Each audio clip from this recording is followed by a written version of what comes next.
గజం భూమి 13,500 రూపాయలతో 151 గజాల భూమి 20 లక్షలు మాత్రమే. సామాజిక సాధికార యాత్ర అనేది చరిత్ర పుటల్లో లిఖించాలా. ఎందుకు ఈ రోజు ఈ బస్ యాత్ర జరిగింది? ఇంతమంది నాయకులు ఇక్కడికి వచ్చారు.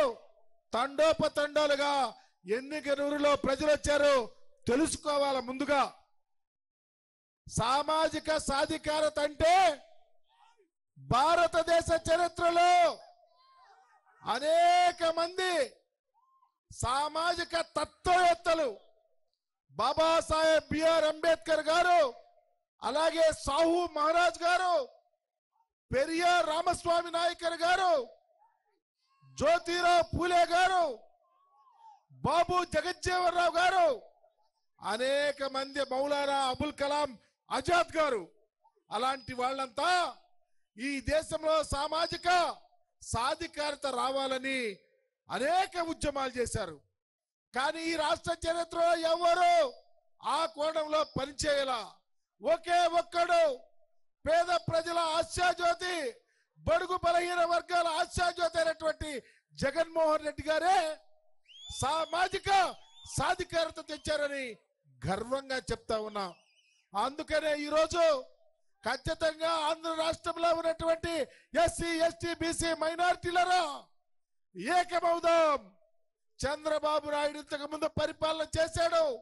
ఈ రాష్ట్రంలో చంద్రబాబు పరిపాలనలో ఎస్సీలు అలో రక్షణ అంటూ భయపడిపోయారు, బీసీలు భయభ్రాంతులయ్యారు, దళితుల మీద దాడులు చేయించాడు, అఘాయిత్యాలు చేయించాడు, అమానుషాలు చేయించాడు, వెలివేతలు చేశాడు, బీసీల తోకలకు ఎత్తిరిస్తా అన్నాడు, బీసీల జడ్జీలుగా పనికిరారని చెప్పాడు, మీ అంతు చూస్తారని భయపెట్టాడు.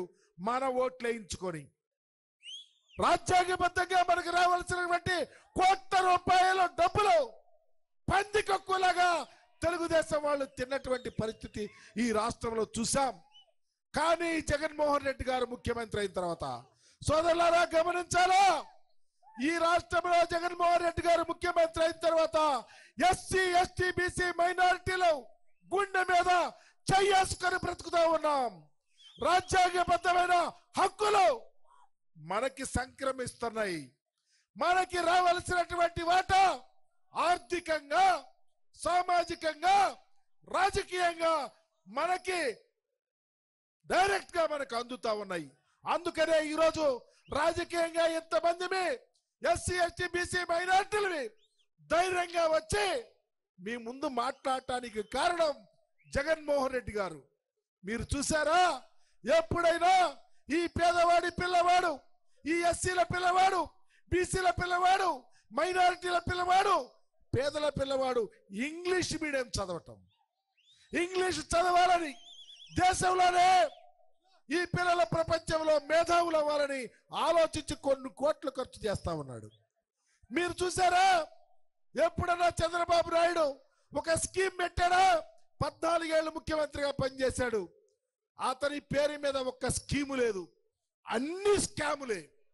కానీ జగన్మోహన్ రెడ్డి గారు మన పిల్లల చదువుల కోసం, మన ఆరోగ్యం కోసం ఈ దేశంలో ఆనాడు రాజశేఖర రెడ్డి గారు ఆరోగ్యశ్రీ పెడితే ఈ రోజు దానిని పుంతలు తొక్కిస్తా ఉన్నాడు.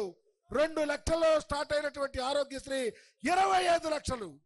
ఈ రాష్ట్రంలోనే కాదు, ఈ దేశంలో ఎక్కడైనా తెల్ల రేషన్ కార్డు ఉంటే చూయించుకొని బ్రహ్మాండంగా ఇంటికొచ్చి ఖర్చులకు డబ్బులు ఇచ్చే ప్రభుత్వాన్ని జగన్మోహన్ రెడ్డి గారి ప్రభుత్వం. పేదవారి కోసం, ఎస్సీ ఎస్టీ బీసీ మైనారిటీల కోసం ఈ రోజు, ఒకప్పుడు ఉద్యమాలు ఇళ్ల స్థలాల కోసం కమ్యూనిస్టులు ఎర్ర జెండాలు ఎత్తుకొని ధర్నాలు, అరెస్టులు జరిగాయి. 31 లక్షల ఇళ్ల పట్టాలిచ్చి ఈ దేశ చరిత్రలో జగన్మోహన్ రెడ్డి గారు పేదల పక్షపాతి.